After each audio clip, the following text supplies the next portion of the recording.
Olá, alunos e alunas, sejam todos muito bem-vindos ao nosso segundo encontro de genética, hemoterapia e patologias hematológicas. Na palestra de hoje, nós vamos falar sobre o diagnóstico microscópico das anemias, as principais diferenças, as citações e principalmente como que eu posso identificar, através das lâminas, nesse apoio dos índices hematimétricos.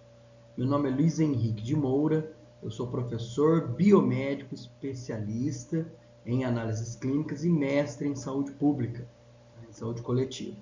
E quero agradecer bastante aqui a presença de todos vocês. Antes de mais nada, quero parabenizar a todos os organizadores da Liga Acadêmica. Parabéns pelo evento, pelo fantástico evento, por esse evento diferenciado, por esse encontro de genética, esse segundo encontro. Meus parabéns a toda a Liga. Não vou aqui citar nomes para não ser injusto com ninguém, mas essa Liga extraordinária está de parabéns por esse gigantesco e fantástico evento. Tá? Meus parabéns e quero sempre deixar aqui o meu apoio e principalmente dizer que eu estou às ordens para todos vocês. Também quero agradecer bastante ao sim de vocês que estão aqui participando, né? É sempre muito importante lembrar que vocês deram um sim no momento que fizeram as suas inscrições.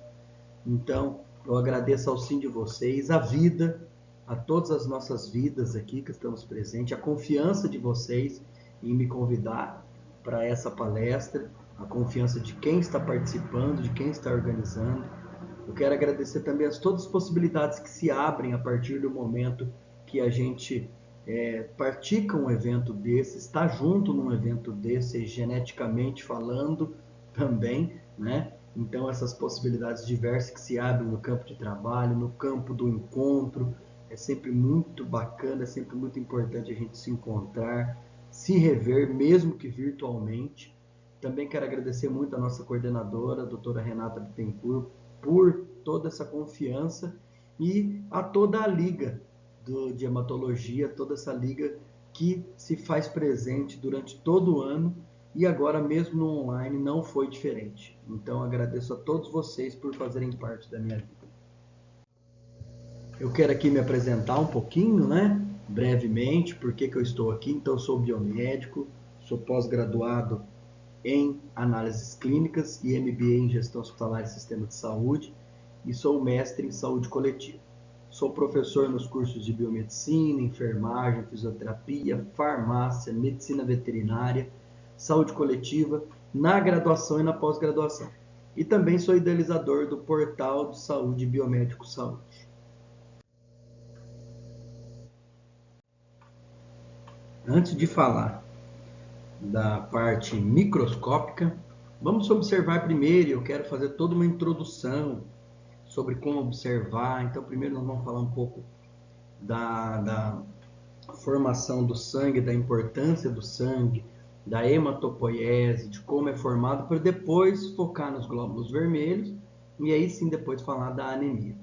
Então a gente começa aí nessa imagem observando o sangue de forma macroscópica, lembrando aí que eu tenho à esquerda, né, ou para quem está observando aí à direita do monitor, um sangue total e depois um sangue separado, onde eu tenho na parte de cima a parte líquida, soro ou plasma, e na parte de baixo os glóbulos vermelhos. Pessoal, é importante lembrar também que o sangue é um tecido conjuntivo líquido que circula pelos vasos sanguíneos e ele é um dos 3 componentes principais do nosso sistema circulatório.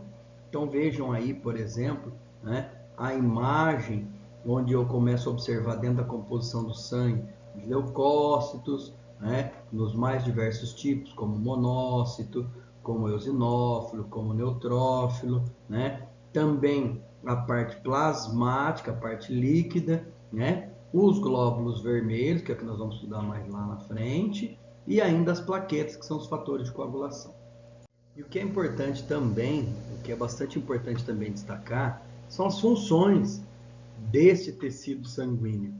Porque a partir do momento que você tem a ausência dessa função, é que você vai entender o que é diminuição, o que a ausência desses fatores vão resultar no sistema fisiológico do nosso organismo. Então, dentre as principais funções estão do sangue, do tecido sanguíneo, são o transporte de gases, nutrientes, metabólicos, a regulação hídrica, que consequentemente está ligada à relação da pressão osmótica, né?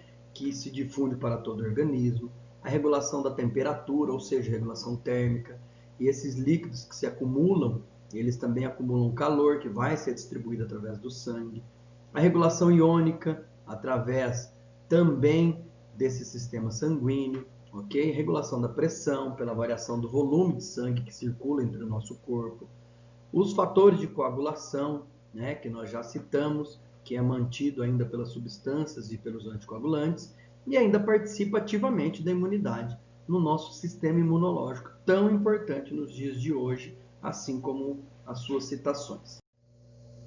E aí, pessoal, antes de mais nada, como eu já citei, antes da gente falar da parte microscópica, é importante a gente entender a formação, ou seja, a introdução à hematopoiese. Na hematologia, antes de nós estudarmos aí qualquer fator, a gente precisa entender o que é essa hematologia. Então a gente vai falar um pouquinho sobre a medula óssea, o sangue, as células tronco e por fim a hematopoiese. Pessoal, a medula óssea, ela tem um aspecto esponjoso devido às células e fibras reticulares, formando colônias de precursores mieloides e linfóides, que são as unidades formadoras de colônia, né? As unidades formadoras de colônia, que são as células precursoras de todas as células desse tecido sanguíneo. Sua função principal é a fabricação, a hematopoiese, e ela é um único órgão linfóide primário e secundário, ou seja, ela forma e também matura esse tecido sanguíneo.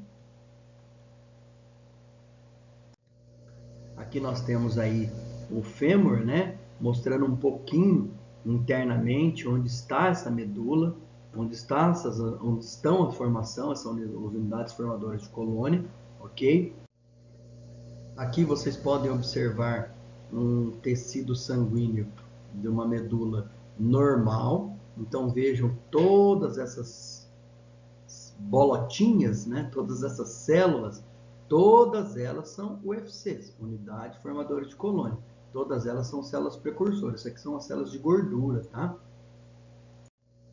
E o sangue? Gente? O sangue é uma porção celular formada primeiro pelo hematócrito, que seria os glóbulos vermelhos, em torno de 45%, falando dentro de um valor normal para um adulto, né? E o meio líquido, que é o plasma, em torno de 55%.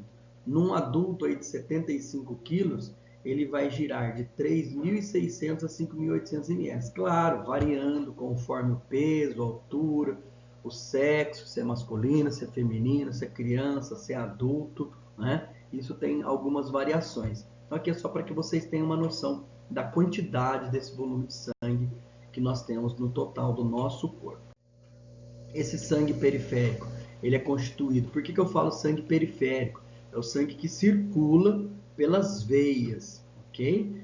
Esse sangue ele é constituído principalmente por hemácias, que é uma célula nucleada, a gente já começa a ter algumas definições, pelos leucócitos, que é uma célula nucleada, e pelas plaquetas, que são fragmentos celulares do megacariócito, que fazem parte lá na trombopoiese dos trombócitos. Então, é importante a gente também entender a diferença das hemácias, que é uma célula nucleada, ela não tem núcleo, ela perde esse núcleo, depois nós vamos falar disso um pouco mais à frente, dos leucócitos, que é uma célula nucleada, então ele já possui núcleo, e se diferencia também por esses núcleos, e os fragmentos do megacariócito, né, que são as plaquetas que fazem parte da cascata de coagulação.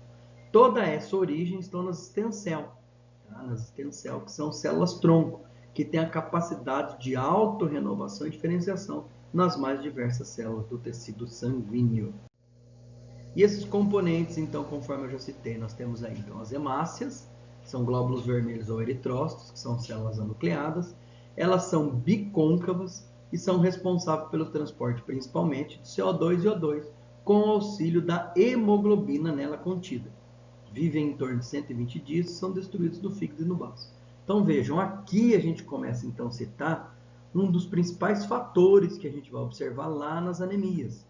Então é muito simples eu chegar e falar anemia carencial por ferro, por formação celular, por dificuldades de metabolização, mas é importante eu entender, antes de mais nada, a sua função e principalmente de que forma essa célula vai se encontrar no nosso tecido sanguíneo, no nosso sangue periférico e as suas principais funções, ok? Esse sangue, ele é uma porção líquida no meio interno que circula rapidamente dentro de um sistema fechado de vasos denominado sistema circulatório. Ele é constituído por um fluido no qual existem células em suspensão. Então nós temos ali várias moléculas e íons dissolvidos em água que vão fazer parte desse tecido sanguíneo no nosso organismo, ok? Esse sangue, então, né, pessoal, ele circula de forma líquida. Quando fora do organismo, passa fisiologicamente para o estado de gel, ou seja, ele coagula. E com a formação do coágulo, né, ele libera uma parte líquida que a gente chama de soro. E aqui vem uma primeira diferença que eu já quero falar, depois nós vamos falar um pouco mais sobre essa diferença entre plasma e soro. Quando você faz uma coleta de sangue e você utiliza um anticoagulante, quando você separa essa parte líquida, ela é chamada de plasma. Quando você não utiliza o anticoagulante e essa parte, esse sangue se coagula e você separa, essa parte líquida se chama soro, tá? E aí você tem com ou sem os fatores de coagulação, tá bom? Com os fatores de coagulação, você ativou isso e deixou que ele continuasse dentro desse sangue total com os fatores de coagulação, porque você usou um anticoagulante, tá bom? E quando você usa o anticoagulante, então ele pode se tornar um sangue total novamente. Quando você não usa o anticoagulante, numa coleta, você vai ter então, no momento da separação, o coágulo, ok? Que aí desse coágulo vai fazer parte todos os fatores de coagulação e os glóbulos vermelhos, e a parte líquida será o soro, tá bom? Na formação do plasma, ele é formado a partir da ingestão de água, alimentos, da difusão de trocas líquidas entre os vários componentes do organismo. E essas substâncias orgânicas resultam justamente da digestão de alimentos, tá? Então, esse sangue, como nós já citamos, é um meio de transporte que realiza todas as trocas de substâncias entre os diversos sistemas do organismo. Por que eu estou citando e estou batendo tanto nessa tecla, pessoal? Porque é importante a gente lembrar de função, é importante a gente lembrar de funcionamento, para que quando a gente comece a falar, principalmente da anemia, que é a nossa função de hoje, vocês saibam a real e a verdadeira função de cada elemento desse tecido sanguíneo. O sangue, principalmente, ele é dividido em sangue arterial, venoso e capilar. Ou seja, cada local, né, deste tipo de coleta, seja uma coleta de sangue arterial, principalmente utilizada para a gasometria arterial, o sangue venoso, que é o nosso sangue periférico, e o sangue capilar, quando você faz uma coleta, por exemplo, de um teste rápido para uma dosagem de glicemia ou até mesmo de lactato. A hematopoiese, voltando na formação do sangue, ela é a formação das células sanguíneas no tecido hematopoético. Ou seja, lá no sangue, quando você tem essa formação, antes as células precursoras foram formadas na hematopoiese. E esse tecido hematopoético, ou seja, nos órgãos que nós já citamos lá atrás, eles vão realizar essas formações. Esse processo de formação dessas células sanguíneas, né, e outros elementos figurados que ocorrem nos chamados órgãos hematopoéticos, os ossos longos, externo, bacia, eles compreendem a medula óssea e o sistema linfóide. São duas linhagens principais, são duas linhagens celulares principais. A linhagem mieloide e a linhagem linfóide. Todas originadas da stem cell, ou seja, da célula-tronco hematopoética. Aqui nós temos um desenho bastante significativo que dá para a gente falar dessas duas linhagens. Então veja, nós temos a célula tronco hematopoética, depois nós temos as células tronco hematopoética multipotenciais e as células linfocíticas, que vão resultar no final, lá no sangue periférico, linfócitos T, linfócitos B, as naturais killers. E as multipotenciais que vão resultar no final nos glóbulos vermelhos, basófilos, neutrófilos, monócitos, eosinófilos e plaquetas. Então veja, nós temos aqui, primeiro, uma célula-tronco hematopoética, que vai se diferenciar para multipotenciais e linfocíticas, ok? Por que é importante saber isso? Quando você colhe, por exemplo, um mielograma, até para fazer uma pesquisa mais aprofundada, mais específica de algumas alterações, é importante você saber a origem desse desenvolvimento de células sanguíneas, ok? Gente, falando da hematopoiese dos glóbulos vermelhos, para depois a gente falar das anemias, a gente tem, primeiro, lá na célula-tronco hematopoética, que vai dar origem à eritropoiese. Na eritropoiese, nós vamos ter o proeritroblasto, depois ele vai dar origem, vai se maturar para o eritroblasto basófilo, o eritroblasto policromatófilo, o eritroblasto ortocromático, ele perde o núcleo, você tem então o reticulócito e aí a hemácia que tem em torno de 7 micrômetros, tá? Por que eu explico isso, pessoal? É bastante importante que a gente entenda a principal diferença entre as células. É bastante importante que a gente entenda, que a gente saiba a definição, que a gente tenha essa origem, para que a partir do momento que você esteja estudando uma anemia, seja mais profunda, seja mais grave, seja menos grave, mais intensa ou menos, você consiga identificar algumas células precursoras, se assim aparecerem, algumas células jovens. Tá? Aqui nós começamos então a observar algumas lâminas, né, pessoal? Então vejam aqui que nós temos o eritroblasto policromatófilo, que nós já citamos no slide anterior. Então aqui nós já observamos, por exemplo, um policromatófilo, um proeritroblasto. Então veja como que esse citoplasma vai diminuindo e até mesmo esse núcleo vai começando a ser retirado. Tá bom? Aqui, ainda dentro da eritropoiese, nós temos um eritroblasto ortocromático. Então vejam que linda imagem, né, pessoal? Uma imagem linda. Tá? Então aqui vocês vejam, por exemplo, um eritroblasto policromatófilo, tá? Então vejam bem que ele é uma hemácia que está começando a perder o seu núcleo. Tá? Ainda dentro da eritropoiese, vejam aqui, ó, eu tenho reticulócito, tá? Vejam aí um reticulócito, ou seja, ele já perdeu o seu núcleo, mas ainda tem alguns fragmentos de núcleo, por isso que ele tem essa cor diferenciada. E vejam aqui uma hemácia, tá? Então vejam a principal diferença. Aqui nós já temos leucócitos, né? Tá bom? E aqui, finalmente, nós temos a nossa hemácia. Lembrando que aqui é uma célula nucleada, que nós estamos vendo ela através de uma coloração, lâmina, né? Que ela perdeu o núcleo, esse aqui é aquele halo dela bicôncavo, e que nós vamos depois definir ela um pouquinho mais também, tá?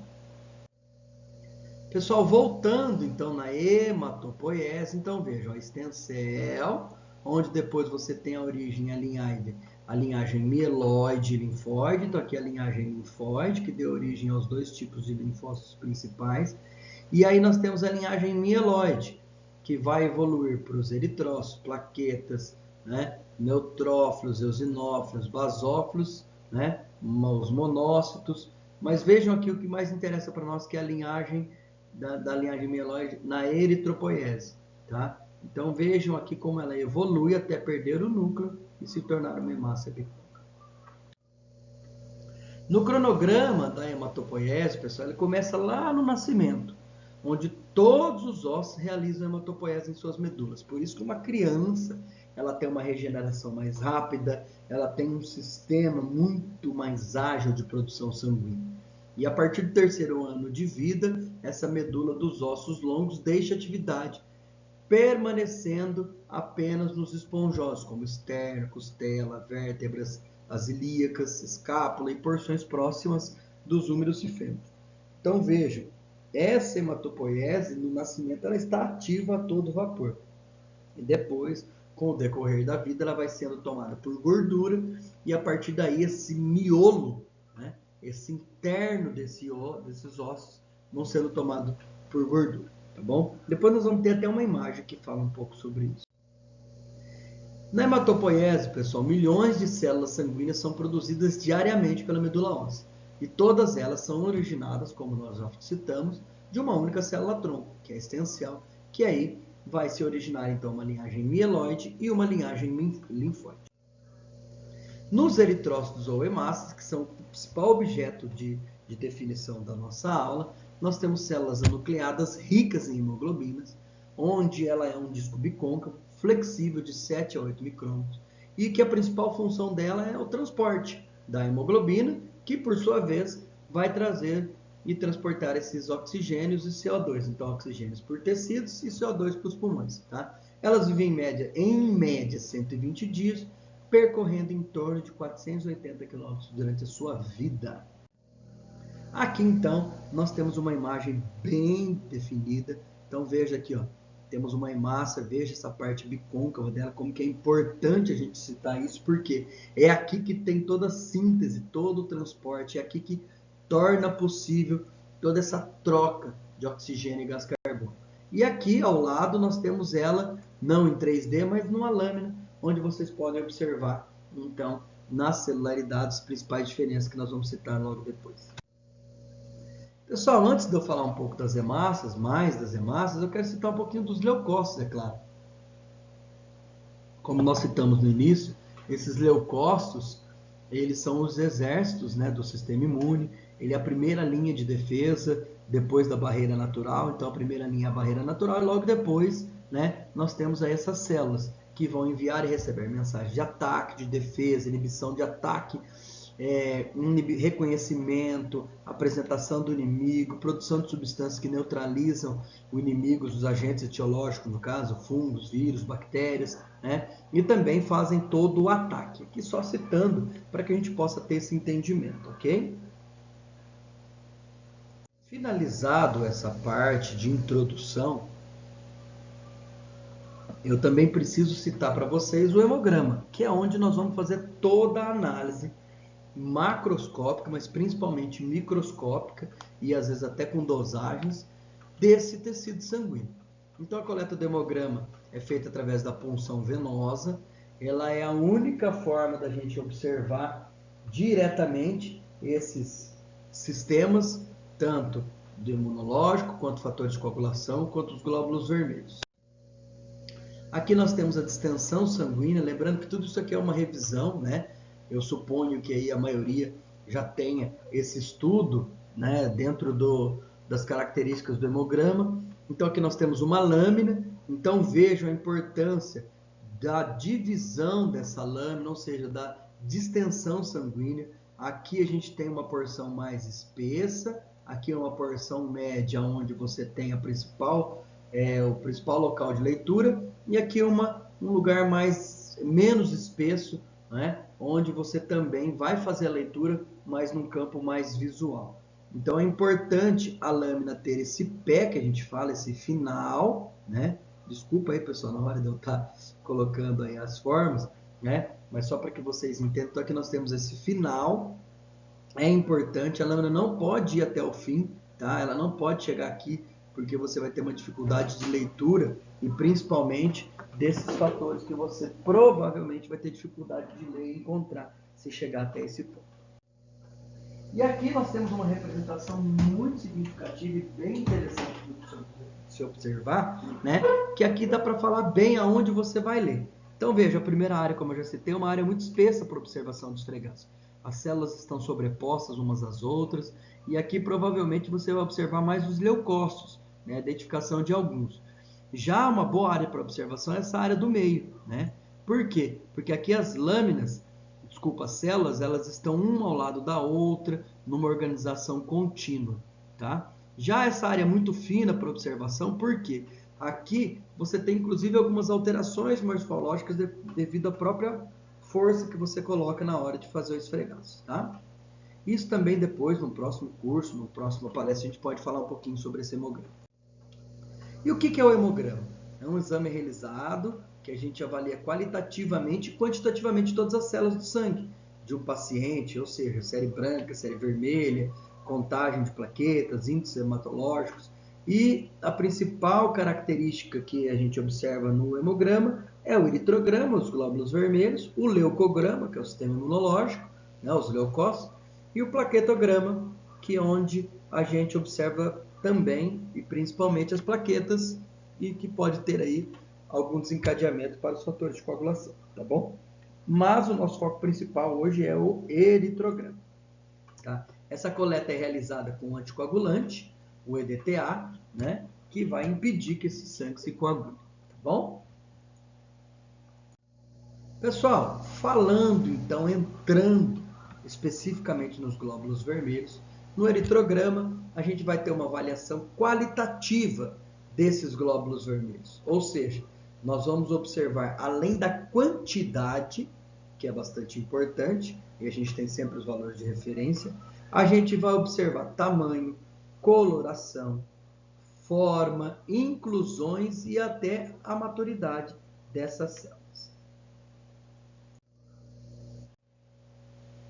Pessoal, o que é importante a gente lembrar antes da gente avaliar as lâminas, né? Por que eu estou citando isso? É bastante importante que a gente lembre que as lâminas elas são um complemento de toda a análise quantitativa e qualitativa que o próprio aparelho já nos dá. Então, o próprio aparelho hematológico, quando a gente faz a análise, seja ela manual, mas hoje, principalmente nos aparelhos automatizados, então é bastante importante que a gente consiga ter esse entendimento teórico. Por quê? Porque nós vamos fazer essa análise pelos índices hematimétricos que são dados. Então, ele pode ser macrocitose, normocitose ou microcitose, né? Através desses índices. E ainda dentro do conteúdo da hemoglobina, a gente também analisa a homogeneidade do tamanho, né? E quando não há isso, essa homogeneidade, o que acontece? A gente tem a anisocitose, que é quando não há essa homogeneidade de tamanho, que é expressa pelo RDW. Então aqui nós temos um eritrócito, como eu já citei para vocês, né? Em torno de 7 micrômetros. Então veja aqui ó, a biconcavidade, bastante importante e bastante significativa depois na observação laminar que nós teremos dentro da análise de lâmina, mas que já é expressa nessa análise das lâminas e também do aparelho. A coloração também é bastante importante, porque ela vai inferir no conteúdo hemoglobínico através dessa coloração, ou seja, a quantidade de hemoglobina que está presente nessa lâmina, ela também é importante, que está presente nessa hemácia. Quando você tem pouca hemácia, ou a diminuição desse valor das hemoglobinas, a gente chama de hipocromia, que pode ser a diminuição, ou a normocromia, que é a cor normal, ou a hipercromia, que é quando você tem o excesso desses elementos, principalmente no caso da hemoglobina, ok? E ainda nós podemos fazer isso, falando da contagem dos eritrócitos, de forma manual. Antigamente a contagem dessas hemácias era feita na câmara de Neubauer, onde você fazia toda uma diluição, fazia essa contagem, era inexata e está totalmente abandonada. Os eritrócitos, eles eram pouco acurados, ou seja, essa contagem era muito complicada, trabalhosa. Hoje os contadores eletrônicos, através dos coulters, eles têm uma contagem de pulso por impedância, que é muito mais exata e confiável, onde você tem uma variação mínima aí de 2%. Aqui eu coloquei para vocês um valor de referência, lembrando que esse valor de referência é de um adulto, tá? E ele é um valor mais para a gente ter uma noção desse valor de referência. Então isso varia muito da idade, do sexo, mas falando de um homem adulto aí, ele vai variar entre 5,3 milhões no homem e 4,7 milhões na mulher, milímetros por milímetro cúbico de sangue, tá bom? Gente, como eu citei para vocês, a contagem hoje, ela é feita no aparelho automatizado. Ela é muito mais exata, ela é muito mais específica e muito mais segura. Antigamente você tinha os contadores que eram menos específicos. Hoje, com os aparelhos automatizados, com a modernização da tecnologia cada vez maior, a importância para nós profissionais ela se dá principalmente na interpretação desses resultados.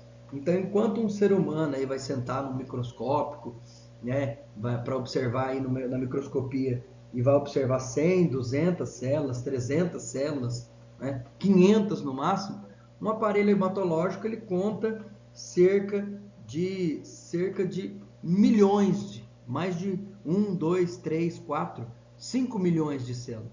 Então, o poder de comparação é muito maior.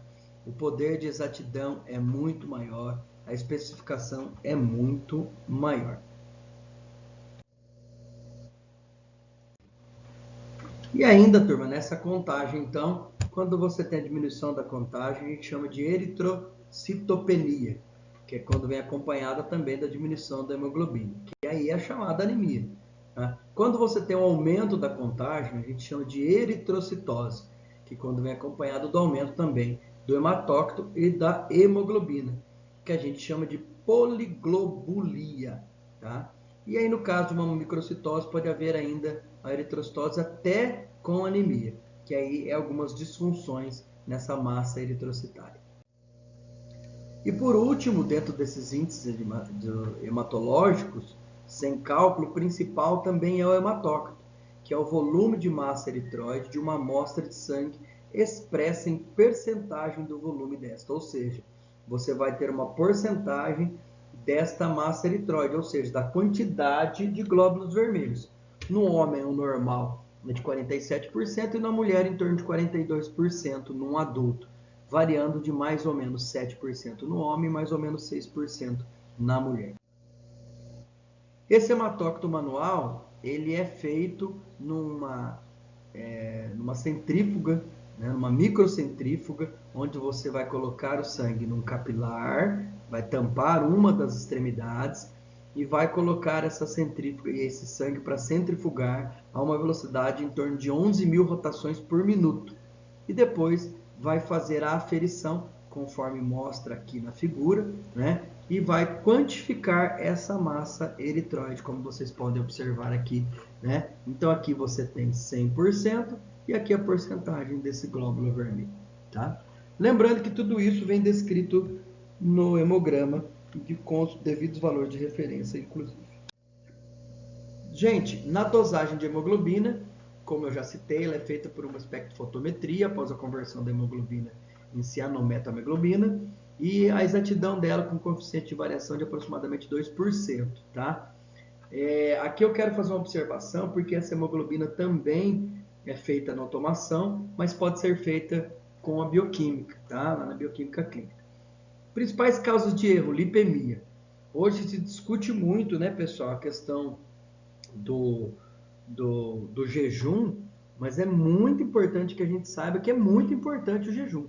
Por mais que alguns aparelhos automatizados estão aí cada vez mais modernos, mas a lipemia, ou seja, a presença de gordura no sangue, principalmente quando não respeitado o jejum, tem uma influência muito grande e causam muitos erros, inclusive no hemograma. Então é importante a gente orientar os nossos pacientes. Eu também tenho algumas aulas que eu falo sobre isso. Por quê? Porque essa camada de gordura, ela muitas vezes ela engloba os glóbulos vermelhos, além de outras células, e aí você pode ter no aparelho automatizado um erro bastante significativo, tá bom? Os valores normais de hemoglobina giram em torno de 15,3 no homem e 13,6 na mulher, também tendo uma variação de mais ou menos 2,5 no homem e mais ou menos 2 na mulher, tá bom? Lembrando que isso é um valor de referência para um adulto.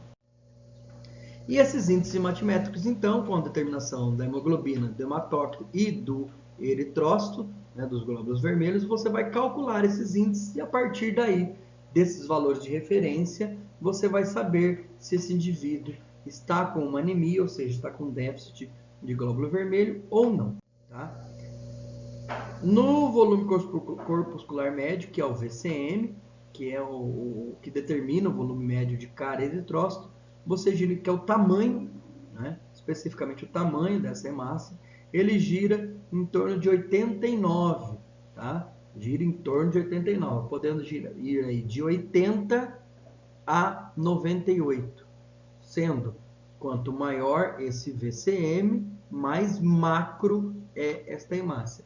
Quanto menor esse VCM, mais micro é essa hemácia, ok? Esse volume corpuscular médio, então, a interpretação desses valores leva ao diagnóstico até do tipo de anemia, classificando em microcítica, quando ele tem um valor menor que 80, em normocítica, quando ele vai de 80 a 98, e macrocítica, quando esse volume corpuscular médio, ou seja, esse tamanho da hemácia, ele vai acima de 98. E aí você vai fazer a seguinte pergunta, mas, professor Luiz Henrique, por que é uma anemia, então, se ela está normocítica? E aí é quando eu tenho, então, a diminuição, desses valores de referência relacionados aos glóbulos vermelhos. Mas o tamanho dessa hemácia está normal. O que está mudando aí é a quantidade dessas hemácias e não a qualidade dela, ok? Ainda no HCM, que é outro índice hematológico, outro índice hematimétrico, que é a hemoglobina corpuscular média, ou seja, a quantidade em peso de hemoglobina em um eritrócito, em PG, milionésimo do milionésimo parte do grama. Seria 10 elevado a menos 12. E esse HCM, ele tem um cálculo aí que está descrito para vocês, ele gira em torno de 27 a 34 PG, tá? Por que eu cito PG? Para não complicar muito a nomenclatura aí para vocês, tá? Mas o que é importante eu observar? Esses valores de referência são para adultos e a partir do momento que você tem o déficit desses valores, você começa então a observar algumas alterações fisiológicas, como palidez, como falta de ar, como dificuldade de raciocínio. E aí dentro dessas características, como eu digo, não é o nosso foco hoje, só para ilustrar, você vai fazer a dosagem da hemoglobina, ou até mesmo vai fazer os cálculos dos índices hematimétricos, ou vai fazer o hemograma completo, né? Um hemograma normal aí para que você possa observar esses índices, e você observa então esse HCM diminuído. E aí então você vai ter que observar a lâmina para a partir daí poder diferenciar, observar que tipo de célula você tem, que tipo de hemácia, para também poder classificar essas anemias, só ilustrando um pouquinho esse fator. Gente, por último desses índices hematimétricos, eu tenho o CHCM, que é a concentração de hemoglobina corpuscular média. Ela expressa o quanto por cento dos eritrócitos há de hemoglobina, ou seja, a concentração de hemoglobina nos eritrócitos. Ela exprime a relação, tá? A relação total entre a saturação da hemoglobina e esse volume da célula. Ele varia de 32% a 36%. Eu sempre gosto de citar isso para os meus alunos, porque quando você tem a diminuição do CHCM, normalmente já é a diminuição mais significativa, ou seja, já é uma gravidade maior dessa anemia, né? Já é uma gravidade maior dessa anemia, tá? Tudo bem, pessoal? Vamos continuar. Eu tenho ainda nos valores hematológicos, quando eu tenho um aparelho de automação, o RDW, que ele vai medir o índice de anisocitose.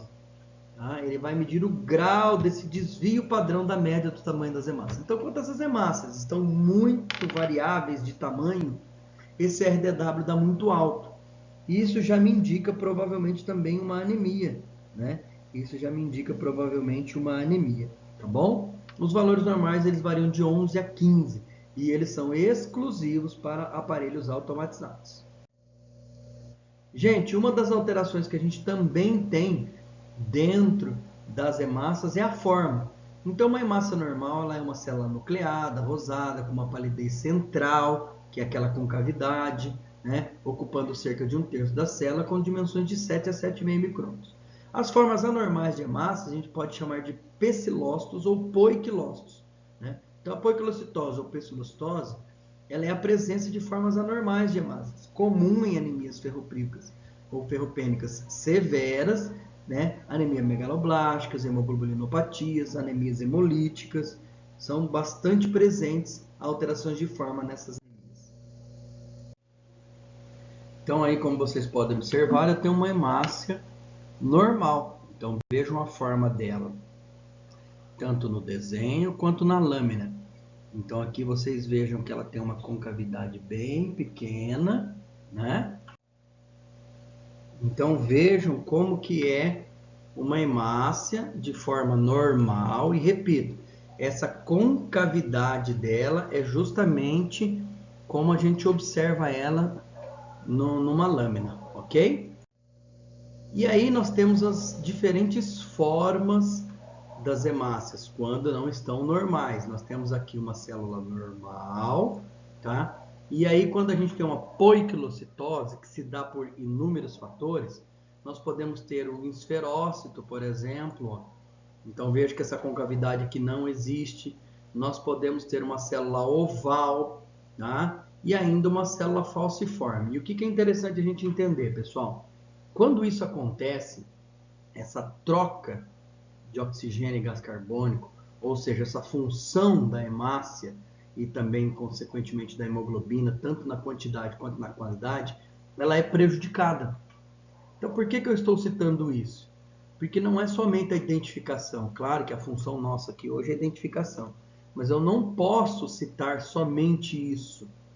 É importante que vocês entendam que qualquer alteração nessas hemácias, elas também não vão desempenhar a sua função principal, o seu papel principal. Elas também não vão desempenhar as suas características principais. Então é importante a gente saber isso. É importante a gente entender, podendo inclusive ter prejuízo na circulação. Então, por exemplo, a célula falciforme, quando você tem uma anemia falciforme, ela causa inclusive trombos, paradas na circulação, né? Prejuízo na circulação. Então, tudo isso tem que ser citado também na lâmina, ok? E aí, pessoal, eu volto a falar para vocês, então, dos constituintes do sangue, que é através dessa circulação que as inúmeras células do organismo recebem a sua alimentação, como proteínas, açúcares, gordura, água, sais minerais. E ele, retornando ao tecido, então, vai conduzir o gás carbônico e os resíduos das células, eliminando através da respiração, do suor, da urina e das fezes. Ok? Outra característica importante que eu preciso citar para vocês é a interpretação do hemograma. Ele envolve, então, uma terminologia adequada, um conhecimento dos valores padrões, né? Um conhecimento sobre a coleta de sangue, como que essa coleta foi feita, de que forma, estava em jejum, não estava, é um paciente internado, é uma criança, é um adulto. Ou seja, todos os valores pré-analíticos são de suma importância. Esses dados referentes ao paciente, porque eu preciso ter todos esses dados para poder interpretar, tá? E ainda dados referentes aos resultados globais do hemograma e alguns exames adicionais, se eventualmente esse indivíduo fez e realizou, ok? E algumas terminologias com prefixos e sufixos comuns do grego e latim usados no vocabulário hematológico. Então, nós temos alguns prefixos, alguns significados, tá? Que eu vou colocar para vocês, para que vocês entendam isso também quando a gente definir algumas coisas, ok? Então, os prefixos, por exemplo, como an e an, que significa falta, sem, ausente, diminuído. Aniso, que é desigual. Cito, que é célula. Dis, que é anormal, que é ruim. E aí, quando você junta esses prefixos com os significados, você tem alguns exemplos. Veja alguns exemplos aí. Anisocitose, ou seja, falta de igualdade entre as células. Né? Aplasia, ausência ou falta de produção de células. Por que eu estou citando isso? Isso na interpretação também é bastante importante. Anemia, diminuição ou falta de sangue. Dismielopoiese, panmielopoiese. Então, eu estou colocando alguns exemplos para vocês entenderem como que isso funciona, tá? E aí, pessoal, vamos analisar então os esfregaços e como que eu avalio isso, como que eu observo isso. Nessa observação aí do esfregaço, na sua avaliação, como eu já citei lá atrás também, essa porção fina é onde eu vou ter uma disposição de eritrócitos e leucócitos, ela é com defeito. Né? Então ela é defeituosa, com células deformadas, até pela própria força que muitas vezes você colocou no esfregaço. Na porção média se concentra células com distribuição mais homogênea. Então ali está perfeito para a nossa análise. Já na porção espessa, que é naquele começo de lâmina, essas células se congestionam e até se sobrepõem também, tem uma dificuldade de análise, tá?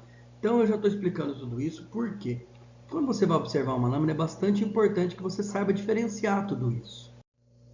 Então vejam aqui que interessante. Então aqui eu tenho a porção espessa, né? Vejam como que aqui eu vou ter toda uma porção espessa. Então vejam, uma em cima da outra você não consegue nem identificar. Agora, olha essa porção como está bem bacana de ver. Você consegue ver os leucócitos bem mais bonitos, as hemácias não estão umas sobre as outras e a morfologia dela é muito mais fácil. Já nesse final aqui, ó, vejo como eu tenho espaços muito grandes, como eu tenho alterações de tamanho, de forma, que não valem para análise, ok? Olha aqui de novo, ó. Então olha as disposições. Então vejam como aqui eu tenho muito espaço e muitas formas alteradas, né? Vejo aqui como que está bem bacana de observar. Por mais que eu tenha alguns espaços, a morfologia dela está bem, está mantida, né? Bem conservada. E aqui, nessa disposição, vejo como está uma em cima da outra, né? A gente não consegue observar praticamente nada. E aqui eu tenho também a sequência desse esfregaço, a maneira de como eu vou fazer. Então eu tenho que sempre ler uma parte lateral da lâmina, o meio da lâmina mais para o lado menos espesso, né? Eu tenho que respeitar toda essa parte para ter uma contagem fidedigna e principalmente uma representatividade boa da lâmina. Aqui, pessoal, vejam, eu tenho os valores de referência, tá? Dos eritrócitos. Então vejam como que esse indivíduo, dentro dessa faixa etária, vai ter uma variação e uma diferença muito grande de quando ele nasce e até um ano. Então vejo esses valores de referência. Então um recém-nascido, por exemplo, ele nasce com 5,2 milhões de glóbulos vermelhos. Vejo como isso no primeiro ano já cai bastante. Até mesmo o tamanho das células, tá? Através do VCM, vejo como isso também cai. Então vejo que aqui no início dessa vida, né, esse recém-nascido, ele tem uma discreta macrocitose, que é quando eu tenho um valor de referência aceitável até 100. Já depois que esse indivíduo começa de 3 meses até um ano, né, começa o seu desenvolvimento, eu tenho uma diminuição significativa. Por que eu estou citando isso? Porque esses valores de referência vão mudar conforme a idade, é claro. Olha aqui depois, né, a faixa etária mudando, modificando. Veja aqui depois um adulto masculino e feminino. Né? E algumas situações que merecem atenção antes, mais uma vez, da gente chegar até as lâminas, né? Antes da gente chegar até as lâminas. Então vejam aqui, a idade é bastante importante. Então vejam essas situações, a idade, né, como eu já citei, o próprio sexo ele varia entre homem e mulher, né, esses valores de referência, principalmente após os 16 anos de idade. Ainda dentro dessa interpretação, se é gestante, onde você vai ter um discreto grau de anemia com a presença até de macrocitose e microcitose, tá? O tipo de trabalho, algumas medicações, alguns dados referentes ao hemograma também são bastante importantes. Então, quando esse VCM está diminuído, você tem uma microcitose. Quando ele está aumentado, você tem uma macrocitose. O HCM diminuído é uma hipocromia, né? E ele aumentado geralmente é um erro técnico, ok? O CHCM diminuído é uma anemia grave, conforme eu já citei. Quando ele está muito aumentado, é um sinal de hipercromia. Geralmente você vai observar esferocitose na lâmina e o RDW está bastante alterado. E ainda aqui eu tenho uma tabela indicativa para que vocês possam observar, né, a principal diferença entre o RDW e o VCM. Então o RDW normal, você tem aí normocitose homogênea, diminuído com o VCM diminuído, microcitose homogênea e assim por diante, conforme a tabela que vocês podem observar. E aí, pessoal, vamos falar um pouco mais, né, desses detalhes da série vermelha, dessa importância. Vejam que imagem linda, e eu agradeço aqui de público, né, a pós que eu fiz em 2001, Dr. Paulo César Naum, né, professor, doutor de São José do Rio Preto, onde eu pude ter toda essa parte técnica e essa experiência com o Dr. Paulo César Naum, um professor fantástico, referência de hematologia no Brasil, e algumas fotos, né, são justamente da pós que eu fiz com ele, isso em 2001, mas que até hoje são bastante atuais. E aí a gente vai observar então dentro dessa morfologia as alterações de tamanho, de forma, de hemoglobulinização e algumas inclusões eritrocitárias, tá bom? E aí, pessoal, eu vou citar uma a uma e não vou citar aqui a ocorrência, mas vou demonstrar principalmente para vocês, microscopicamente falando, né, as principais alterações. Então, eu vou citar principalmente as alterações microscópicas. E aí, à esquerda, vocês podem observar, né, a ocorrência, por que acontece e onde ela ocorre. Então, vamos começar aqui, né, pessoal? Então, vocês podem observar aí primeiro, nas alterações de tamanho, a microcitose. Então, vejam, pessoal, como que esses halos, por mais que aqui eu também tenha algumas poiquilocitoses, tá? Mas vamos focar aqui na microcitose. Vejam como que esse halo está muito grande, tá? Vejam como esse halo, como esse vão, essa abertura está bem grande, tá? Então, imaginem que essa concavidade na célula é o que a gente vai observar na lâmina. Tá? A ocorrência dela é principalmente na deficiência de ferro, talassemias alfa e beta, anemias sideroblásticas, anemias por doenças crônicas, né? Então aqui eu tenho uma microcitose, uma hipocromia de grau moderado, tá? Bem significativo. Aqui nós temos uma macrocitose, então veja a diferença de como a gente observa várias presenças aí de macrocitose, tá? Que são ocorrências em deficiência de vitamina B12, folatos, hepatopatias, alcoolismo. Você vê muita macrocitose em pacientes alcoólicas, né? Em algumas anemias mielodiasplásticas, tá? Algumas anemias hemolíticas também, tá bom? Olha aqui uma megalocitose também bem significativa, tá? Aqui nós temos o dimorfismo, tá? Então vejam aqui, ó, a presença de dimorfismo, né? Ainda micro-macrocítico. Então nós temos ainda macrocitose, nós temos microcitose. Aqui nós temos um coquetel de células alteradas. Aqui nós podemos ver os acantócitos. Então vejam que células magníficas, muito bonitas, né? Vejam aí vários acantócitos, tá? Onde você pode ver acentuado ainda, né? E bastante presente cirroses hepáticas, hepatopatias. Ainda dentro das alterações de forma, que nós temos uma microscopia eletrônica, né? E logo à esquerda é uma eletroforese de lipoproteínas com bastante alteração, né? Beta-lipoproteica. E vejam como que essa célula seria em 3D. Lindas essas imagens, né, pessoal? Aqui nós temos algumas hemácias falsizadas. Então, vejo várias hemácias falsizadas. Ou seja, ela não vai desempenhar o papel dela. Ela não vai desenhar, né? Nenhum dos desempenhar, nem desenhar, nem citar nenhum dos papéis que ela foi feita para fazer. Então, o transporte de oxigênio fica prejudicado. A circulação dela fica prejudicada. Então, eu quero que vocês observem bastante essas formas. E ela é característica principalmente na anemia falciforme. Aqui nós temos de novo, né, uma microscopia eletrônica mágica, uma imagem, uma microscopia muito bonita, né? Então vejam a microscopia eletrônica de célula falciforme. E olha aí o congestionamento dessas células, né? Numa oclusão vascular muito bonita. Eu vou colocar em preto para ficar mais fácil de vocês observarem. Aqui nós temos os equinócitos, que são também devido à deficiência de ácidos graxos, ou ainda uma insuficiência renal e algumas hepatopatias. Então vejam como que eu vou diferenciar isso, pessoal. Numa lâmina, você vai observar justamente esse tipo de célula, né? Isso aqui não é uma hemácia normal, então você vai citar isso no laudo e junto com os valores hematimétricos, né, e hematológicos, você vai diferenciar essa anemia.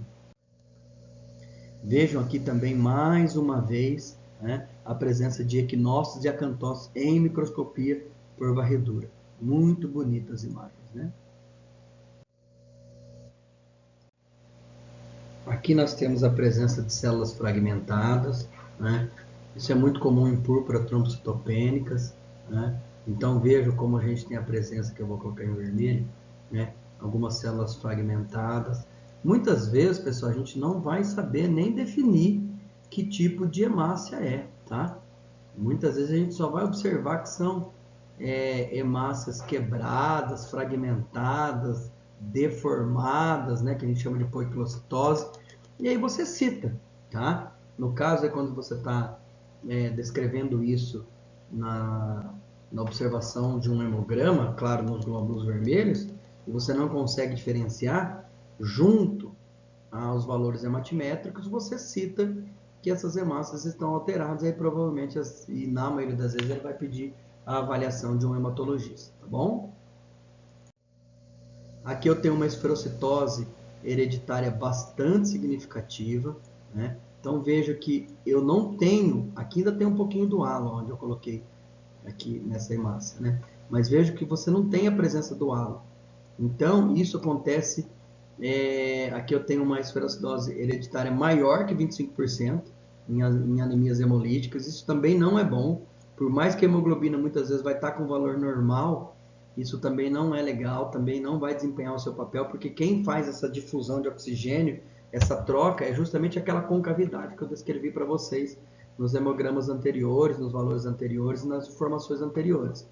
Então vejam que aqui eu também não vou ter a função plena, tá? Olha que imagem magnífica, né? Onde eu tenho uma microscopia eletrônica de um esferócito. Então veja, aqui dá para a gente ver muito bem. Eu vou colocar em amarelo. Então veja a concavidade da célula. Veja a biconcavidade dela. É isso aqui, pessoal, que faz a difusão de oxigênio. Agora veja, um esferócito ele não tem essa concavidade, ó, tá? Não sei se vocês estão observando aí, ó, ele não tem essa concavidade que eu desenhei aqui em amarelo antes. Então isso faz com que a célula, mais especificamente a hemácia, não consiga desempenhar de forma plena o seu papel. E olha aqui, ó. Aqui eu tenho uma elipsitose hereditária também, na maioria dos eritrócitos, mais de 25%, né? Então vejam quantos eliptócitos, vejam que eles estão na forma elíptica, tá? Vocês estão vendo aí a grande maioria, né, dessas hemácias em forma de eliptócito. Muito bonitas essas lâminas, viu, pessoal? E muito raras também, tá? Aqui mais uma vez, ó, uma microscopia eletrônica de uma hemácia normal. Então vejam mais uma vez aqui, ó, como que eu estou observando essa microscopia. E aí aqui é uma microscopia eletrônica, um aumento de 1 milhão de vezes, né? Onde eu tenho a presença dessa concavidade. Então veja, aqui eu tenho toda a concavidade. No eliptócito a gente não encontra. Então veja como ele tem essa concavidade diminuída e isso prejudica bastante a função dessas hemácias, tá? Aqui eu tenho os dacriócitos, também bastante presente em algumas talassemias, beta menor, né? Em algumas síndromes mielodisplásicas, perdão, né? Em algumas anemias megaloblásticas. Então veja aqui, ó, dacriócitos, né? Então vejam a presença desses dacriócitos. Isso também é uma alteração bastante importante. Vejo esses dacriócitos em microscopia eletrônica também. Então veja a diferença. Aqui eu tenho uma microscopia eletrônica e aqui eu tenho a microscopia dentro de uma medula óssea de dacriócito com alfa precipitada, com globina alfa precipitada, também é uma técnica que a gente utiliza. Aqui ainda, dentro das diferenciações das anemias, eu tenho a estomatocitose hereditária, então vejam que ela fica bem característica, né? Essa concavidade dela, ela fica em forma de um estômato, né? Então vejam como que ela é bem diferente. Também aqui eu tenho mais de 25% dos eritrócitos presentes, bastante comum em hepatopatias. Olha essa microscopia por varredura, como que a gente vê a diferença, né, dessa concavidade, tanto na estomatose, na xerocitose e ainda na estomatocitose hereditária.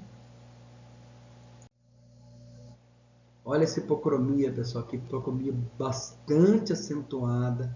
Vejam como ela está muito pobre em hemoglobina. Veja o tamanho do halo desta hemácia, né? Aqui é uma anemia bastante significativa ferropriva, também ocorrem algumas talassemias maiores, né? E algumas anemias sideroblásticas também. Aqui eu tenho uma comparação para vocês observarem, né? A hipercromia. Né? Então, a hipercromia também, hipercromia, pessoal, está relacionado à cor, que é a quantidade de hemoglobina. Então, por mais que a quantidade de hemoglobina está normal, a forma dela está alterada, ok? A forma dela está alterada. Então, vocês vejam que não existe halo. Vocês vejam que ela está bem corada, mas ela não tem halo e a forma dela está alterada. Então vamos lembrar de novo, gente, o que é uma hemácia normal? É uma hemácia bicôncava, então ela tem aquela concavidade, o tamanho dela, a forma dela é toda oval, normal, né?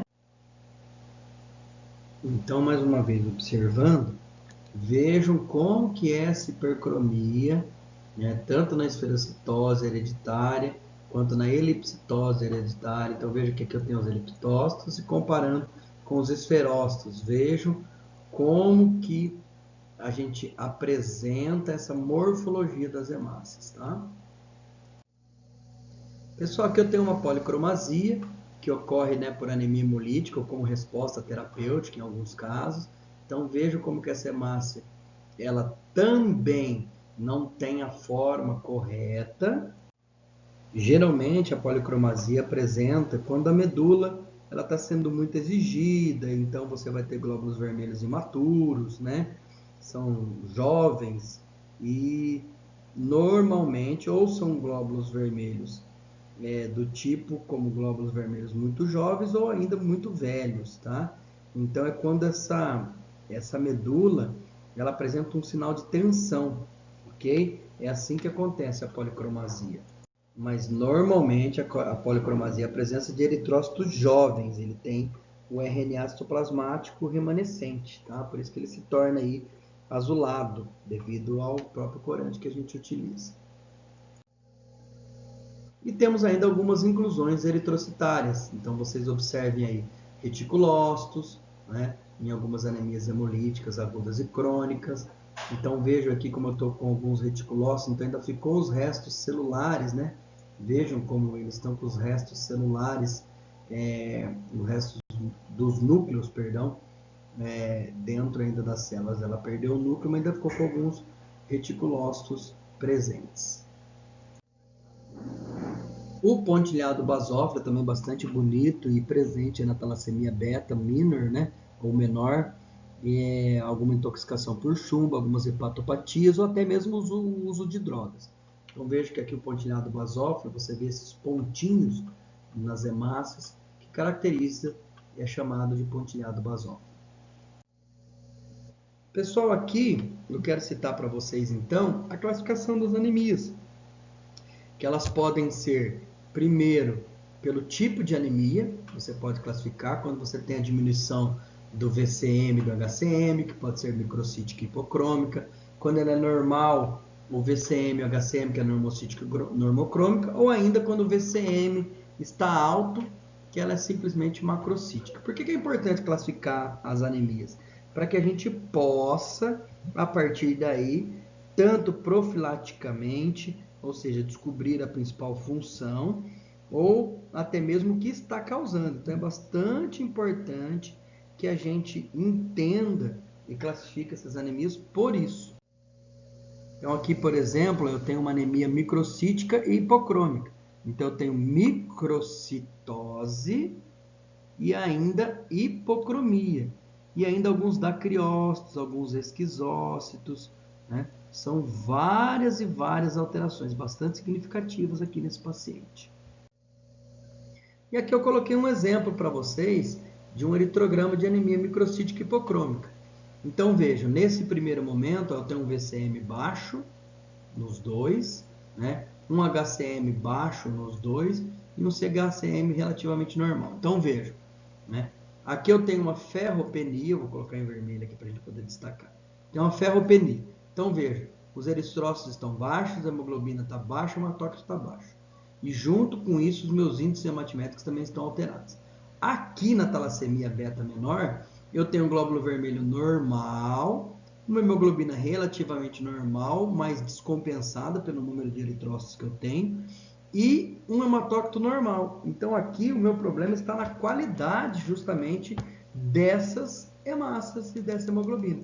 Então vejo que eu tenho até relativamente o valor dos eritrócitos um pouquinho alto com relação ao que eu tenho de hemoglobina e de hematócrito, e aí eu descompenso isso no VCM. Então aqui é evidente uma microcitose, né? Correto? E aí o que eu vou investigar no laboratório dessas anemias microcíticas e hipocrômicas? Eu vou ter uma análise cuidadosa da morfologia eritrocitária, porque isso vai me demonstrar muito como que eu posso diferenciar essa anemia. Eu ainda vou ter que ter alguns exames complementares, como dosagem de ferro, né? Ferro sérico e ferretino, um eletroforese de hemoglobina muito importante. Eu gosto bastante de citar para os nossos alunos que o eletroforese de hemoglobina ele deveria ser até uma rotina, né, na criança, a partir do momento que ela atinge aí 6 meses de idade, depois 1 ano, depois 10 anos, né? Uma pesquisa aí de hemoglobina H intrauterina e ainda a coloração de Pearce, que é o sangue da medula, tá? Pessoal, aqui nós temos uma anemia macrocítica, onde eu vou observar aqui uma deficiência de vitamina B12 e folatos, onde ela pode ocorrer, né? Aqui eu tenho uma macrocitose com uma anemia hemolítica. Então vejo uma hemácia bastante alterada com relação ao seu tamanho, né? E até com uma discreta policromasia aqui. Uma anemia hemolítica também pode ocorrer, uma anemia hemorrágica, hipotireoidismo, são alguns dos casos que podem ocorrer. E aí eu tenho ainda dentro da classificação das anemias, a classificação etiológica dessas anemias, né? Que podem ser, aí eu vou observar o porquê que ocorreu ou quando ocorreu. Elas podem ser hemorrágicas, hemolíticas, hipoproliferativas ou secundárias ainda de outras doenças, tá? Isso é bastante importante. Então, fisiopatologicamente falando, quando a gente comenta bastante sobre isso, é importante a gente lembrar que esses sinais clínicos, esses sintomas, são de suma importância para que a gente consiga classificar essas anemias, descobrir as suas causas, descobrir as intercorrências, por que ela aconteceu, de que forma ela aconteceu e o que está causando isso ou por que ela está ocorrendo. Então, a análise da lâmina, a análise microscópica, ela vem de encontro a todos esses fatores e, claro, a fase pré-analítica é bastante importante que a gente entenda e descubra o porquê que está se observando e ocorrendo tudo isso, tá bom?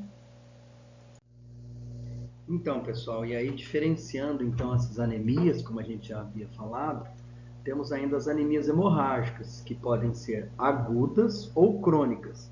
Nas agudas, a gente tem como principal causa os traumatismos, as grandes cirurgias, né? Que normalmente são normocíticas e normocrônicas. Já nas crônicas, as causas normalmente são sangramentos crônicos. Então pode vir desde uma verminose, né? Com às vezes alguma úlcera. Então variam bastante de sintomas e principalmente de o que aconteceu, por que ocorreu isso, né? E o que acontece, pessoal? Por que é importante diferenciar?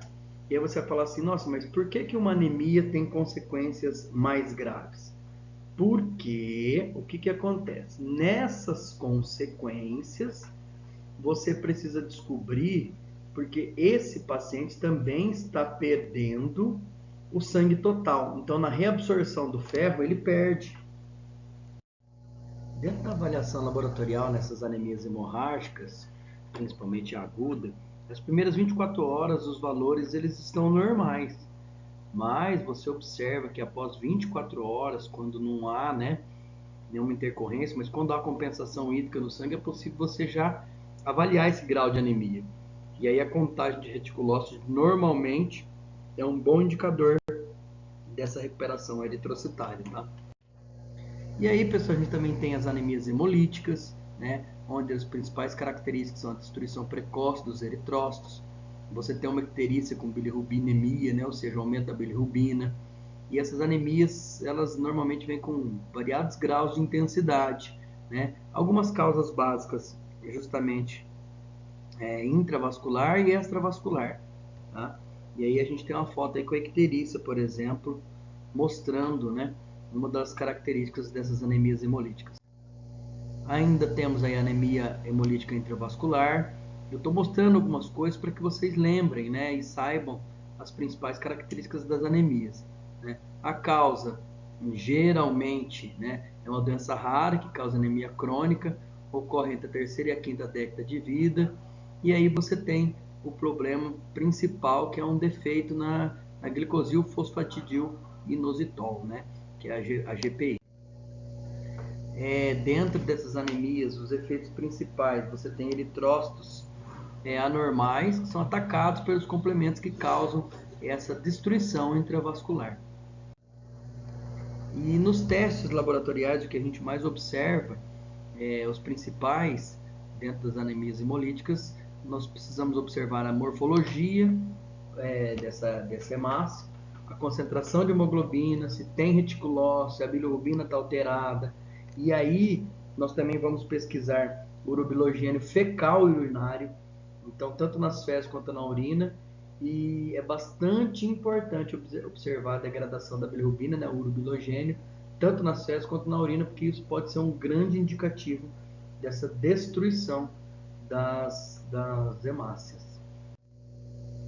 Pessoal, os testes principais que a gente vai realizar nesse caso é o teste de Coombs, a tipagem sanguínea para BORH, nós vamos fazer os anticorpos livres, anticorpos quente e frio, determinação das imunoglobulinas IgG e IgM e ainda algumas atividades de complemento, tá? Aí nós temos aí uma imagem, uma microscopia eletrônica fantástica, linda, né, de eritrócitos em talassemia. Então vejam como que ocorre um desequilíbrio na síntese de globina alfa e beta, a diminuição na síntese de alfa quando for talassemia alfa e a diminuição na síntese de beta quando for talassemia beta. E aí eu vou indicar para vocês, para que vocês possam observar como que nós temos significativas alterações morfológicas, né? Muito bonita essa imagem também. Pessoal, também nós temos a anemia megaloblástica. Nesta imagem nós temos um esfregaço, medula óssea e vários megaloblastos. Veja que imagem linda. E ali no destaque eu quero que vocês observem um leucócito hipersegmentado, que é uma das características principais na anemia megaloblástica, tá bom? Pessoal, então aqui nós temos aí na anemia megaloblástica, na lâmina, veja que lâmina linda, né? E pessoal, quero aqui pedir licença, sempre quando eu falo, eu elogio uma lâmina, no sentido técnico, tá? Por favor. Então vejam aqui, lâmina fantástica de ser observada. Então nós temos uma anisopoiquilocitose acentuada, ou seja, uma diferença entre as hemácias de tamanho e de forma, tá? Então observe aí que nós temos várias formas das hemácias, ok? Várias formas e ainda diferença de cor, de pigmentação da hemoglobina e ainda no centro, né? No centro, um neutrófilo hipersegmentado, que é uma característica muito marcante na anemia megaloblástica. E aqui eu apresentei para vocês um hemograma na anemia. Então vejam aí que nós temos os eritrócitos variados, com hematócrito também baixo, depois alto, né? Um pouco mais alto, melhor dizendo. Uma hemoglobina nos dois com alteração. E ambos os VCMs estão com macrocitose, um pouco mais significativo, e o HCM normal. Aí nós temos uma anisopoiquilocitose acentuada ou moderada, megalócitos, né, com leucopenia, com neutrófilo hipersegmentado e as plaquetas baixas. Isso aí é justamente o hemograma que a gente estava observando a lâmina anteriormente, ok? Pessoal, temos ainda as anemias carenciais por deficiência de ferro, onde você tem algumas causas principais aí, como gastrointestinal, úlceras, diverticulose, nematóide, né? Pulmonar, você pode ter uma hemosiderose pulmonar, se for o caso de alguns problemas uterinos, menorragia, anti- e pós-parto, renal, várias características por hematura, de diálise crônica, e ainda na gestação, onde a gente pode ter a presença e a transferência de ferro para o feto, tá? Então, bastante importante a gente entender e observar dessa forma, tá bom? Aqui nós temos um hemograma na deficiência de ferro, então vejam como as diferenças de fatores, de índices hematimétricos e índices hematológicos significativos em ambos, né? onde a gente vai ter aí a presença da anisopoicilocitose, microcitose, células em alvo, leptócitos, hipocromia acentuada, como presença marcante na deficiência de ferro. Aqui nós temos a presença de uma microscopia óptica de uma anemia ferropriva. Então vejam como a gente tem estomatócito, como a gente tem aí marcante uma poiquilocitose, né? Olha cada sinal clínico aqui de alterações significativas nessa anemia. E aqui uma microscopia eletrônica para vocês compararem justamente essas mesmas células.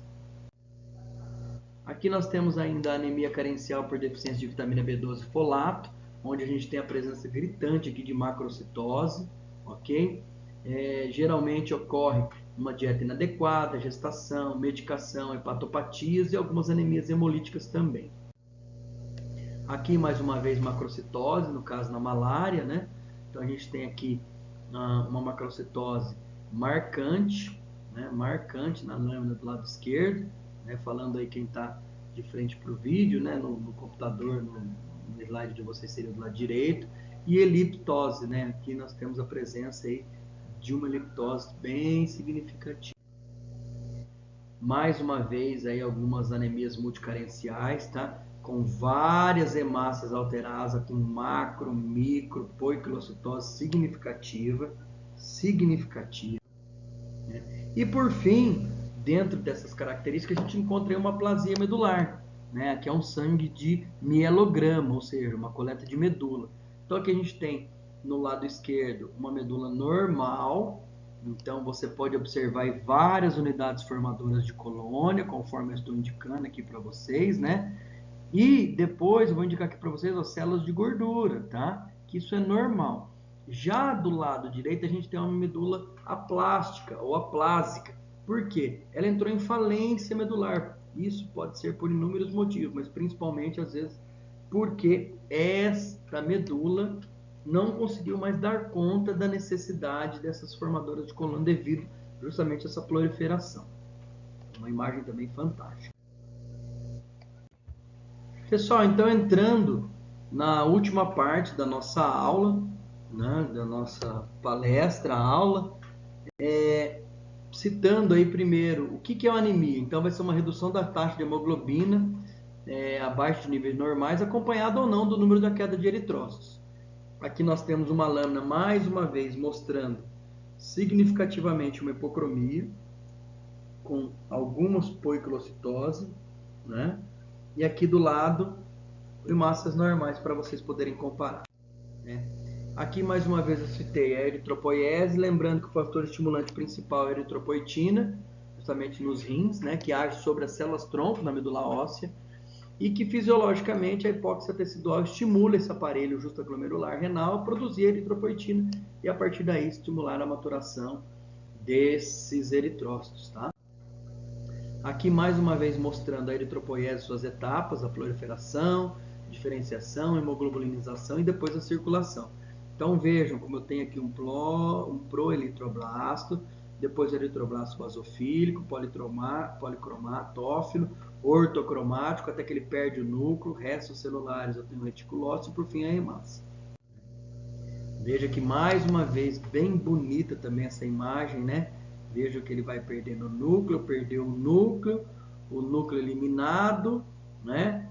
E aí eu tenho a hemácia anucleada. Mais uma célula aqui, mostrando as hemácias com normocitose, ou seja, tamanho normal, cor normal. Aqui eu tenho macrocitose, também bem significativa. Aqui eu tenho a comparação de uma macrocitose com uma normocitose. Veja a diferença. Eu sei que às vezes, para quem não está acostumado, né, talvez não consiga identificar assim tão bem, mas isso no dia a dia, com a microscopia, você vai desenvolvendo a prática, o conhecimento que vocês já têm e que vão adquirindo, e vocês conseguem chegar aí a uma conclusão bastante significativa, tá bom? Aqui uma microcitose também bem significativa, bem bonita de se observar. Aqui uma anisocitose com uma anisocromia, ou seja, diferenças de tamanho e de cor. O que é o aniso mesmo? Nós vimos lá atrás, né? Que é a diferença Então, diferença de tamanho e diferença de cor, tá? Também bastante significativo nas anemias. Mais uma vez, uma normocromia, uma hipocromia. Então, veja como na hipocromia, ou seja, diminuição da cor, né, e não confundir isso com os corantes, a gente tem um halo bastante aberto, tá? Essa concavidade dela está bastante significativa. Aqui comparando uma hipercromia, então vocês vejam que não está relacionado à cor, né? Não está relacionado à cor, porque isso pode variar conforme o corante, está mais relacionado ao halo, né? E a quantidade de hemoglobina. Então aqui a gente tem uma hipercromia, veja que não tem halo nessas hemácias. E a policromasia e reticulose, então veja que eu tenho hemácias bastante jovens e os reticulócitos, que são os restos do núcleo celulares, né? Aqui também dá para comparar, ó, hipercromia com hipo, dá para vocês terem uma ideia. Então veja como que o halo na hipocromia, ou seja, a diminuição de hemoglobina, ele é bem maior. E veja que aqui a quantidade de hemoglobina é bem maior. E aqui o halo é bem maior, ou seja, eu tenho pouca hemoglobina. Tá? Isso é bem interessante de se observar. E aqui eu tenho inclusive policocitose, né, que é a diferença de forma das hemácias.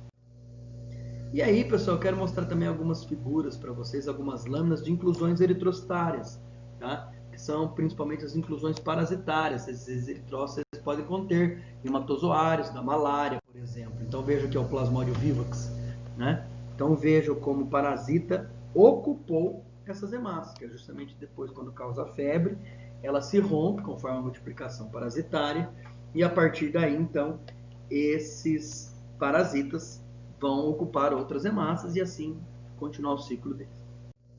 Aqui o Plasmodium falciparum, é bem bonito de observar. Trypanosoma cruz, essa imagem é bastante popular, né, nos meios hematológicos aí, nos meios acadêmicos, né? Bastante bonita também de se observar. E eu quero falar um pouquinho também da maturidade dessas hemácias, né? Essa maturidade que começa então lá na hematopoiese. Então esses eritroblastos, que são eritrócitos imaturos, ainda nas células com núcleo, não existem normalmente no sangue periférico, ou seja, somente na medula. Eles aparecem em hiperregenerações eritroides extremas, né? Ou ainda em metaplasias, em baço e fígado. E a policromatose é justamente o eritrócito jovem, conforme eu já citei para vocês lá no começo. Com intensa policromatose, pode ser encontrado nas anemias hemolíticas e aumento da eritropoiese. Olha aqui então um eritroblasto. Parece um leucócito por ter núcleo, mas não é. Ele é uma hemácia, né, que ainda tem o núcleo, tá? Ele é um eritroblasto, tá? E ainda com policromasia em algumas hemácias. Temos ainda a anemia falciforme, uma das mais famosas anemias, né, que ela fica em forma de foice. Aqui está uma imagem maravilhosa em 3D, também uma imagem bastante popular aí nos meios acadêmicos. Mais uma vez as hemácias em alvo, que nós já havíamos comentado, né? Aqui eu também tenho uma hemácia, né, um eritroblasto provavelmente ortocromático. Aqui eu tenho o pontilhado basófilo, muito bonito de observar também, né? Numa beta-talassemia menor. Aqui numa beta-talassemia maior eu tenho aí uma significativa macrocitose, né? Aqui é um paciente com talassemia maior, você veja que aqui ele tem um aumento hepático significativo, né? Também uma imagem bastante popular. E aí, pessoal, vamos observar umas imagens finais, né, com bastante atenção. Mais uma vez eu quero agradecer aqui ao Dr. Paulo César Naum, através da Academia de Ciência e Tecnologia em São José do Rio Preto. E essas imagens eu tenho quando eu fiz a minha pós lá em Rio Preto, né, em São José do Rio Preto, uma pós muito diferenciada em análises clínicas. E agradeço muito a amizade do Dr. Paulo César Naum até hoje, onde nós tivemos algumas imagens fantásticas. Então, lá na gênese eritrocitária, eu até deixei a citação ali embaixo, né? Nós vamos observar algumas imagens. Então, aqui eu tenho, por exemplo, a demonstração de calor, da movimentação das hemácias, como que isso fica altamente sensível, só para vocês terem uma demonstração de temperatura do corpo, calor e movimentação da circulação. Então, aqui eu tenho um óvulo imaturo no ovário, olha que bonito, só coloquei para acrescentar tá? Para que vocês tenham uma ideia. Lembrando que tudo isso é microscopia eletrônica por varredura, né? E são imagens maravilhosas. Aqui eu tenho um óvulo maduro também na trompa, túbulos seminíferos do testículo, né? Espermatozoides em movimento, fecundando o óvulo, né? O ovo em si. Mas o principal que eu queria mostrar para vocês são os ossos produtores de sangue no adulto. Então veja aí crânio, mandíbula, vértebras, externo, costelas, ilíaco. Vejam a presença da produção medular. Que imagem linda, que imagem fantástica para que a gente entenda. Então vejam, todo lugar que está em vermelho, eu vou mostrar em amarelo, né? Todo lugar que está em vermelho, ó, né? Ele está tendo produção medular. Veja que a bacia concentra a maior parte e os ossos da costela, principalmente o externo, né? Mas você ainda vê alguns ossos longos também ainda tendo alguma pequena produção. Essa imagem é linda. E aí, na produção dos eritrócitos, finalizando praticamente a nossa palestra, a nossa aula, a gente vai entender mais uma vez. Então vejam, ó, eu tenho na produção dos eritrócitos a célula pluripotencial primitiva, a stem cell, aí através da eritropoetina eu tenho então o proeritroblastos, e aí vem vitamina B12, folatos, eu tenho a maturação por eritroblasto basofílico, depois policromatótico ou policromático, e aí eu tenho, né, a incidência do ferro, eritroblasto ortocromático, até ele perder o núcleo reticulócito e o eritrócito lá no sangue periférico. Lembrando, eu vou fazer aqui uma separação, até aqui, gente, tudo isso ocorre na medula, tá? E somente aqui em sangue periférico. Por isso que não é comum encontrar estas células precursoras no sangue periférico, somente na medula. Quando você tem algum problema de diversas ordens, inclusive na anemia, essas células podem ser, então, enviadas para o sangue periférico, e a gente identifica, então toda essa diferença. Pessoal, fatores da eritropoiese. Então, temos a eritropoetina, que atua lá no estímulo da eritropoiese. Temos a vitamina B12 e folatos, que atua na síntese do DNA para a reprodução dos proeritroblastos e ainda os eritroblastos basofílicos. E o ferro, que vai atuar na síntese de hemoglobina e na maturação desses eritrócitos, ok? Aqui eu tenho um proeritroblasto lindo também, com 20 horas de vida.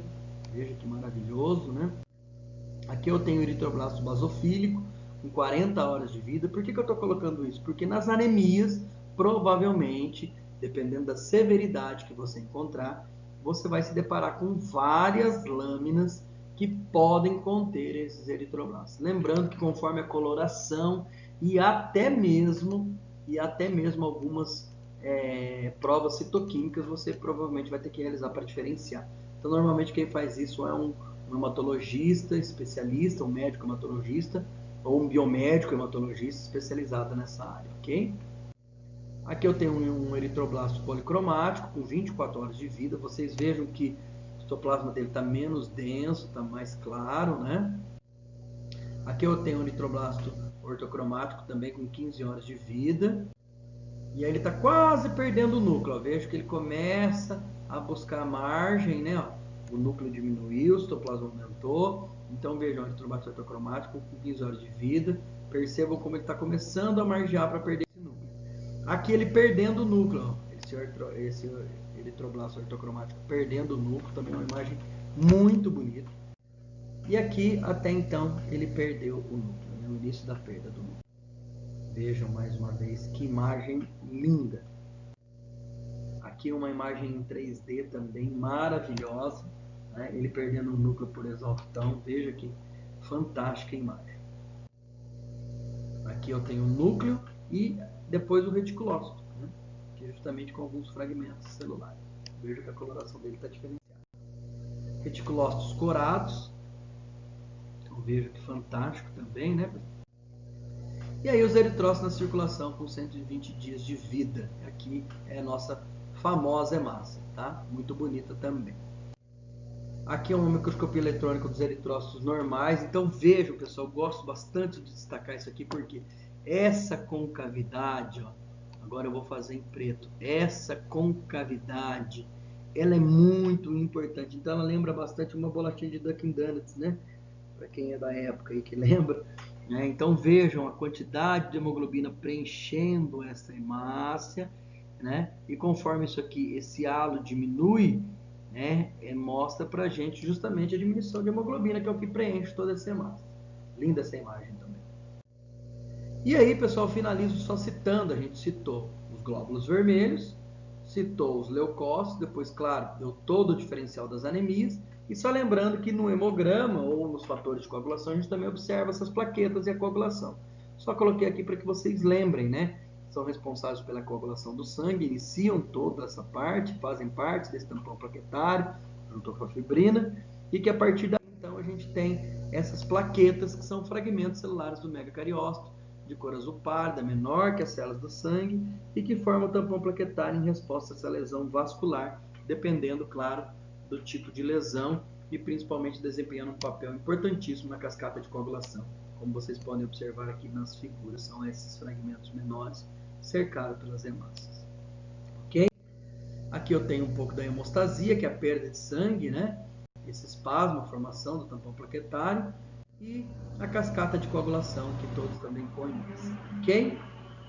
Pessoal, eu agradeço bastante o convite da Liga. Mais uma vez agradeço a nossa coordenadora Renata Bittencourt por todo o apoio que ela nos dá, por todo o apoio que ela nos demonstra em todos os dias, né? E eu agradeço bastante a participação de vocês. Pessoal, eu quero aqui agradecer mais uma vez a Liga Acadêmica de Hematologia e Hemoterapia da Biomedicina da Universidade Paulista de Assis, da Unip. Então, obrigado à Liga, obrigado à Unip, obrigado à Renata e obrigado a todos vocês que estão participando deste momento único, desse segundo encontro de genética. Parabéns por fazerem parte de tudo isso. Muito obrigado pela atenção de vocês, espero ter contribuído. Estou sempre à disposição de vocês, sempre à disposição. Vou deixar aqui depois no próximo slide com os meus contatos. Peço que curtam, por favor, né, o canal Biomédico, do Biomédico Saúde também, tá? E que vocês, tanto no Facebook quanto no Instagram, teremos inúmeros cursos aí também para ajudar e apoiar todos vocês. Mas agradeço bastante. Eu sempre gosto dessa frase: quem tem um porquê enfrenta qualquer como. E o sucesso ele começa realmente na continuidade e na perseverança. Parabéns por estarem até aqui. Muito obrigado e um forte abraço a todos vocês. Estou sempre à disposição. Tudo de bom.